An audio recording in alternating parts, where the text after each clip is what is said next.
प्यारे बच्चों, इस नए वीडियो में फिर से आपका स्वागत है। और जहाँ से छोड़ा था उसके आगे से फिर पढ़ाना शुरू करते हैं। इसमें हमारा अगला टॉपिक है गतिशीलता। मैंने इसका सूत्र लिख दिया है। इस गतिशीलता को म्यू से प्रदर्शित करते हैं, म्यू बराबर VD/E, जहाँ VD क्या है, मुक्त इलेक्ट्रॉनों को अनुगमन वेग, और E क्या है, वैद्युत क्षेत्र। तो परिभाषा यही से बन जाती है, किसी चालक के अंदर मुक्त इलेक्ट्रॉनों के अनुगमन वेग VD तथा वैद्युत क्षेत्र E के अनुपात को उस चालक की गतिशीलता कहते हैं। रटना नहीं है, बस इसी से डेफिनेशन बनानी है।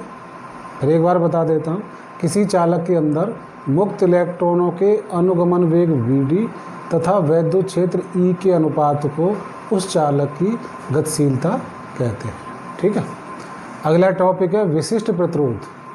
विशिष्ट प्रतिरोध या प्रतिरोधकता, इसका भी सूत्र मैंने पहले लिख दिया है, जिसे हम रो से प्रदर्शित करते हैं। रो बराबर E/J। E क्या है, वैद्युत क्षेत्र, और J क्या है, धारा घनत्व।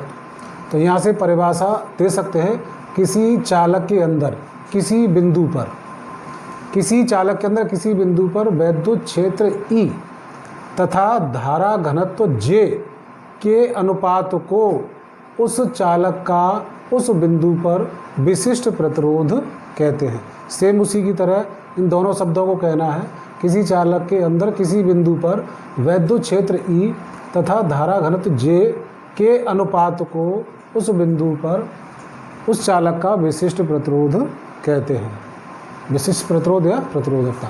अब देखिए, रो बराबर E/J, E वैद्युत क्षेत्र, J धारा घनत्व। बट हम जानते हैं कि E बराबर क्या था, V/L, पिछले ओम के नियम में हमने लिखा था, और J बराबर I/A। तो इन दोनों वैल्यू को आप यहाँ लगा दीजिए। E की जगह पे V/L और J की जगह पे I/A। इसको हल करेंगे तो V/I और A/L हो जाएगा। V/I आप जानते हैं क्या होता है, R, तो ये हो जाएगा हमारा RA/L, अर्थात रो बराबर R × A/L। अगर यहाँ से हम R का मान निकालना चाहें तो क्या हो जाएगा, देखिए R बराबर रो L/A। तो प्रतिरोध का एक नया सूत्र और आ गया, R बराबर रो L/A। पहले दो हमने पढ़ाए थे, तीसरा ये आ गया, R बराबर रो L/A। ये ज़्यादातर हम जितने भी न्यूमेरिकल करेंगे, प्रतिरोध के बहुत सारे सवाल आएंगे, उसमें इस सूत्र का उपयोग बहुत होगा, तो ये आपको याद रखना है। अब नया स्टेप आता है प्रतिरोध या प्रतिरोधकता पर ताप का प्रभाव। जब किसी चालक का हम ताप बढ़ाते हैं तो उसका प्रतिरोध बढ़ जाता है, इसी तरह उसका विशिष्ट प्रतिरोध या प्रतिरोधकता भी बढ़ जाती है। मैंने लिख दिया है, ताप बढ़ाने पर प्रतिरोध और प्रतिरोधकता दोनों ही बढ़ जाते हैं। इनको इस सूत्र से निकालते हैं। जैसे प्रतिरोध के लिए R बराबर R0 1 + αT। R0 क्या है, 0 डिग्री सेंटीग्रेड पर किसी चालक का प्रतिरोध। अल्फ़ा क्या है, किसी चालक का प्रतिरोध ताप गुणांक। और R क्या है, ये R है T डिग्री सेंटीग्रेड पर प्रतिरोध, और T तो वही है जो हम टेम्परेचर लेंगे जिस पर निकालना होगा। इसी तरह प्रतिरोधकता के लिए रो बराबर ρ0 1 + αT। ρ0 क्या है, 0 डिग्री सेंटीग्रेड पर विशिष्ट प्रतिरोध, अल्फ़ा विशिष्ट प्रतिरोध गुणांक, और रो T डिग्री सेंटीग्रेड पर विशिष्ट प्रतिरोध। ठीक है। इसको हम RT भी दिखा सकते हैं, ऐसे भी दिखा सकते हैं RT। यहाँ इसको हम RT लिख सकते हैं, तो ये क्या आएगा, T डिग्री सेंटीग्रेड पर प्रतिरोध। ऐसे इसको दिखा सकते हैं हम, T डिग्री सेंटीग्रेड और T। अब तो ये तीनों स्टेप आपके समझ में आ जाने चाहिए। इससे आगे पढ़ते हैं। अब देखते हैं विशिष्ट प्रतिरोध का मात्रक। सूत्र निकाला था हमने, रो बराबर RA/L। R का मात्रक ओम, A क्षेत्रफल है तो मीटर स्क्वायर, L लंबाई है तो मीटर, तो क्या बचा, ओम × मीटर। इसकी विमा क्या हो जाएगी, mL3 T-3 A-2। ठीक है। अब पढ़ते हैं विशिष्ट चालकता। विशिष्ट चालकता क्या है, सूत्र देख लीजिए, विशिष्ट चालकता बराबर एक विशिष्ट प्रतिरोध। परिभाषा हम दे सकते हैं, किसी चालक के विशिष्ट प्रतिरोध के व्युत्क्रम को उस चालक की विशिष्ट चालकता कहते हैं। फिर समझ लीजिए, देख लीजिए क्या है, विशिष्ट चालकता बराबर 1 बटे विशिष्ट प्रतिरोध। किसी चालक के विशिष्ट प्रतिरोध के व्युत्क्रम को उसकी विशिष्ट चालकता कहते हैं। तो ये हो जाएगा, जिसको सिग्मा किसे प्रदर्शित करते हैं, सिग्मा रो, इसे कहते हैं सिग्मा। ठीक है, सिग्मा बराबर 1/रो। अब यहाँ वैल्यू लगा दीजिए, सिग्मा बराबर रो बराबर क्या था, देखिए E/J। तो रो बराबर क्या हो जाएगा, सिग्मा बराबर ये J ऊपर चला जाएगा, सिग्मा बराबर J/E, और इसको गुणा करेंगे तो G बराबर रो इंटू E। हम जानते हैं कि J कैसी राशि है, J एक सदिश राशि है, तो इनका जो गुणन है वो भी सदिश राशि होना चाहिए। तो इसलिए vector J is equal to vector rho vector sigma cross vector E। ठीक है, vector J is equal to vector sigma cross vector E। तो इन दोनों का जो गुणनफल है वो कैसा है, सदिश। इसलिए जो J प्राप्त होगा, धारा घनत्व प्राप्त होगा, वो कैसी राशि होगी, सदिश राशि। विशिष्ट चालकता का मात्रक निकाल लीजिए। तो 1 विशिष्ट प्रतिरोध, और विशिष्ट प्रतिरोध का मात्रक का 1/ओम इंटू मीटर या ओम इनवर्स मीटर इनवर्स। विमा क्या हो जाएगी, देख लीजिए, विमा उसकी उल्टी हो जाएगी, M-1 L-3 T3A2। अब आगे पढ़ते हैं ओमीय परिपथ तथा अनओमीय परिपथ, दोनों को एक साथ लेके चल रहा हूँ मैं। इधर मैंने ओमीय परिपथ, इस साइड में अनओमीय परिपथ। देखिए, ऐसे वैद्युत परिपथ जो ओम के नियम का पूर्णतः पालन करते हैं, अर्थात V और I के बीच ग्राफ खींचने पर स्ट्रेट लाइन प्राप्त होती है, तो ऐसे परिपथों को हम ओमीय परिपथ कहते हैं, जिनके उदाहरण है तांबे का तार, टंगस्टन का तार आदि। अब नाम से ही पता चलता, अन शब्द लग गया, अनओमीय परिपथ। ऐसे वैद्युत परिपथ जो ओम के नियम का पालन नहीं करते। क्या शब्द आया, नहीं करते, अर्थात V/I is not equal R। ठीक है, अनओमीय परिपथ कहलाते हैं। इनमें अगर V और I के बीच ग्राफ खींचे तो स्ट्रेट लाइन नहीं आती, वक्राकार आती है। ऐसे परिपथों को हम अनओमीय परिपथ कहते हैं, जिसका उदाहरण है डायोड बल्ब, टार्च का बल्ब, ट्रांजिस्टर आदि। अब इसमें अगला है गत्यात्मक प्रतिरोध। जब हम V और I के बीच ग्राफ खींचते हैं तो एक वक्राकार लाइन प्राप्त होती है। तो इसके किसी सूक्ष्म खंड के लिए, जिसको हम स्टेट मान लेते हैं, उस दौरान डेल्टा V में परिवर्तन यानी विभव में परिवर्तन डेल्टा V तथा उसके संगत धारा में होने वाले परिवर्तन डेल्टा I के अनुपात को गत्यात्मक प्रतिरोध कहते हैं।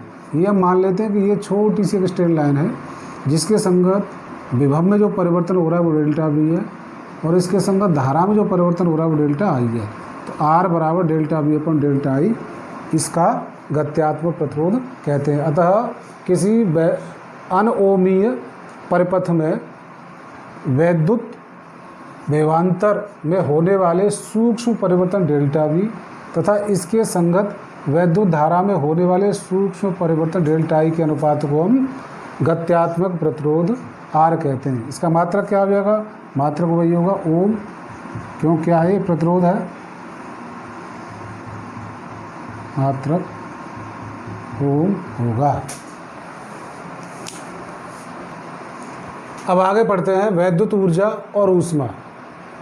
हम जानते हैं कि जब किसी चालक को बैटरी के सिरों के बीच जोड़ दिया जाता है तो इसमें जो मुक्त इलेक्ट्रॉन है चालक के एक सिरे से दूसरे सिरे की ओर गति करते हैं, और जब गति करते हैं तो चालक के अंदर ये धनायनों से, परमाणुओं से, अणुओं से टकराते हुए अपनी ऊर्जा को खोते रहते हैं और पुनः गतिमान बने रहने के लिए बैटरी से ऊर्जा लेते रहते हैं।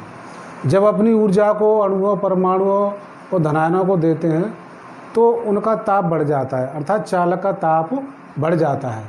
अर्थात हम कह सकते हैं कि जो वैद्युत ऊर्जा है वो तापीय ऊर्जा अर्थात ऊष्मीय ऊर्जा में परिवर्तित हो जाती है।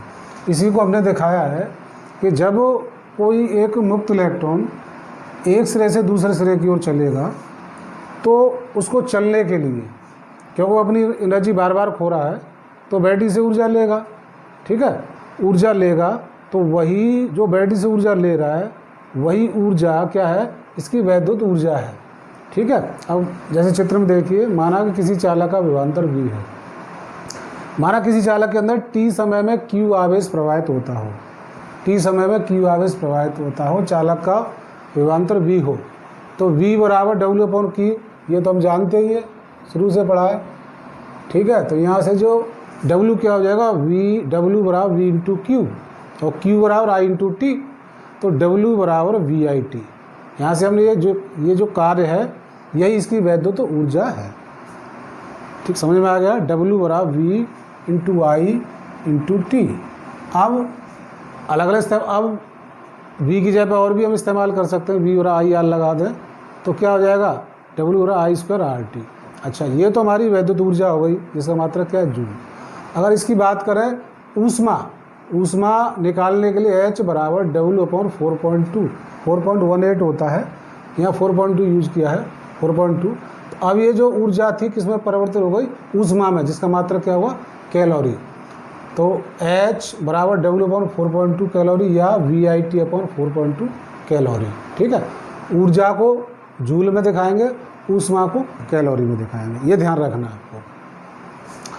अब W बराबर I² RT और H बराबर, ये तो हो गया हमारा जूल, I² RT। जब H निकालेंगे तो I² RT/4.2 कैलोरी हो गया। अब पढ़ते हैं इसमें आगे वैद्युत शक्ति। हम जानते हैं किसी वस्तु के कार्य करने की दर को वैद्युत शक्ति कहते हैं। ऐसे इसमें वैद्युत परिपथ में, किसी वैद्युत परिपथ में वैद्युत ऊर्जा के क्षय होने की दर को, वैद्युत ऊर्जा के क्षय होने की दर को उस परिपथ की वैद्युत शक्ति कहते हैं। तो माना किसी वैद्युत परिपथ की ऊर्जा W या वैद्युत परिपथ द्वारा किया गया कार्य W हो और समय क्या हो T, तो P क्या हो जाएगा, सामर्थ्य P बराबर W/T। ठीक है। अब W की जगह VIT रखेंगे, VIT/T, T से T कैंसिल, तो P बराबर VI। ठीक है। इसका मात्रक वैद्युत शक्ति का मात्रक वाट होता है, P बराबर VI वाट, और V बराबर IR लेने पर तो P बराबर I² R, I बराबर V/R लेने पर तो P बराबर V²/R। जैसे जैसे हम सवाल करते हैं और जैसे सूत्र की आवश्यकता होती है उस हिसाब से हम यूज करते हैं। जैसे P बराबर VI, VI की ज़रूरत है तो VI लेंगे, I² R की ज़रूरत है तो I² R लेंगे, और V²/R की ज़रूरत है तो V²/R लेंगे। ठीक है। कोई ऐसा क्रिटिकल चीज़ नहीं है, हम पीछे ही पढ़ चुके हैं, ऊर्जा शक्ति। ठीक है, उसी सूत्र पे है। अब वैद्युत शक्ति के अन्य मात्रक, जैसे 1 किलोवाट बराबर होता है 1000 वाट। 1 किलोवाट घंटा 3.6 × 10⁻6 वाट। एक अश्व शक्ति, हॉर्स पावर जिसे हम कहते हैं, एक अश्व शक्ति बराबर 746 वाट। अब जब घरों में जो बिजली यूज होती है उसमें कहते हैं ना कि कितने यूनिट खर्च हुए एक महीने में, तो यूनिट कैसे निकालते हैं वो मैं आपको बता रहा हूँ। एक यूनिट निकालने के लिए वोल्ट इंटू एम्पियर इंटू घंटे बटे 1000, ये फॉर्मूला है। इसको हम ऐसे ही लिख सकते हैं, V×I इंटू T। T कैसा, समय घंटे में होना चाहिए, तो V×I×T घंटे बटे 1000। अब V इंटू I क्या होता है, P, तो एक यूनिट बराबर P इंटू T घंटे में बटे 1000। इस तरह हम यूनिटों की संख्या निकाल लेते हैं। जैसे मान लिया कि आपके घर में एक बल्ब लगा है, 1 घंटे में वो 1 यूनिट लेता है, यानी P कितना हो गया, 1, तो 24 घंटे को कितना लेगा, तो 24 का मल्टीप्लाई कर दीजिए, आप निकाल लेंगे। या हम कहेंगे कोई बल्ब है जिसमें V लिखा है 100 वोल्ट और W लिखा है 60 वाट। ठीक है। तो वोल्ट तो हमारा वोल्टेज बता रहा है, इतने वोल्ट पर काम करता है, P बता रहा है पावर 60 वाट। ठीक है। अब जितने समय में निकालना होता है सीधा ये हमारा वाट में आएगा, तो यूनिट निकालें एक दिन में या एक महीने में, तो उस हिसाब से महीने की बात कर रहे हैं तो एक दिन में 24 घंटे। ठीक है, 24 घंटे के हिसाब से निकालेंगे, और महीने में 30 दिन होते हैं, 30 का मल्टीप्लाई कर देंगे। इस तरह हम यूनिटों की संख्या निकाल लेंगे। इसमें आगे कार्बन प्रतिरोध है और प्रतिरोधों का संयोजन है, वो जो 30% चैप्टर कम सिलेबस कम किया है इसके कारण उसको हटा दिया है, वो हम नहीं पढ़ेंगे, आप भी नहीं पढ़ेंगे। ध्यान रखना, कार्बन प्रतिरोध जो रिंग वाला है उसको आपको नहीं पढ़ना है, और प्रतिरोधों का संयोजन वो भी नहीं पढ़ना है, ये आपको छोड़ देना है। बाकी इसके आगे हम नया चैप्टर शुरू करेंगे। हमारे वीडियो कंटिन्यूअस देखते रहिए, पढ़ते रहिए। Thank you.